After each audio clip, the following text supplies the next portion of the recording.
Avant, on a parlé de son neveu Lot, qui, à force de bien accueillir, a eu la vie sauve.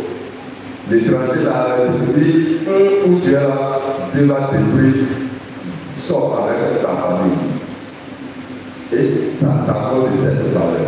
Et j'ai dit ce jour-là qu'il y a des valeurs qu'il faut entretenir et qu'il faut passer à la jeune génération. Une valeur ne peut pas se dévaluer. Et je prends un exemple. Est-ce qu'un jour, on peut dire voler est bien? Le jour qu'on dit ça, c'est que notre société est gardée. Voyez un peu. Est-ce qu'on peut dire un jour, bon, attendons, maintenant, voilà, c'est bien. Ne pas voler cette valeur à prévenir et à transmettre. Pareil pour l'hospitalité. Une valeur à transmettre. Et d'ailleurs, quand je disais, surtout la première lecture, pour ceux qui sont un peu anciens aussi, je vais mettre dans le lot. S'il n'y a pas encore, là, il y a pas encore, mais bon.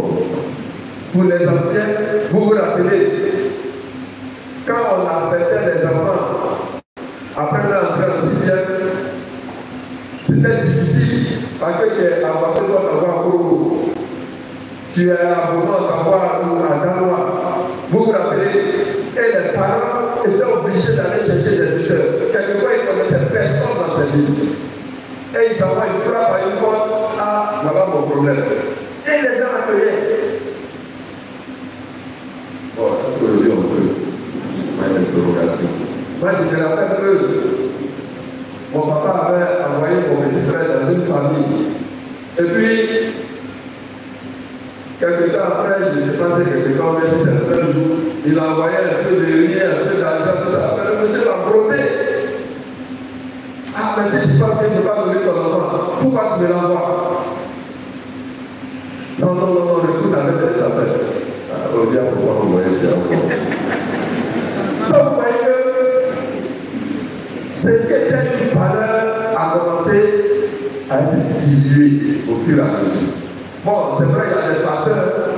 Notre monde là, même pour manger, même c'est un peu chaos. Pour chaos là aussi, il vaut mieux quand tu regardes. Et puis tu vas nous envoyer des vêtements, c'est compliqué. Ou bien, il paraît qu'il y a des gens, ils ont accueilli les gens. Ils ont même laissé la chambre. Ils ont logé. Matin, ils se lèvent, il a vidé toute la chambre. Bon, c'est vrai, il y a des facteurs qui font que l'hospitalité devient difficile, compliquée, on réfléchit, quelquefois même on refuse.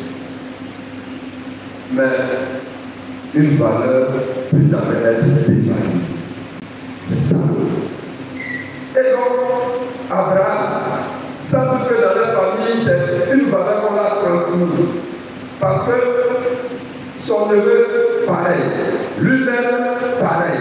Donc, ça veut dire que c'est une valeur que leurs parents l'ont inculquée depuis leur jeune âge. À tel enseigne qu'un étranger ne peut pas passer devant chez eux sans s'arrêter.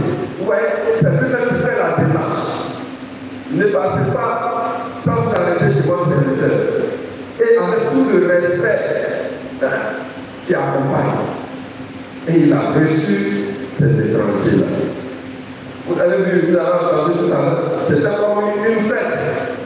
Et tant que lui-même, c'est qu'il ne mange pas la tête dans le détail, il a fait pour lui. Pourtant, il ne le connaît pas. Et donc, à force de recevoir, de bien accueillir, on peut avoir des grâces et des bénédictions.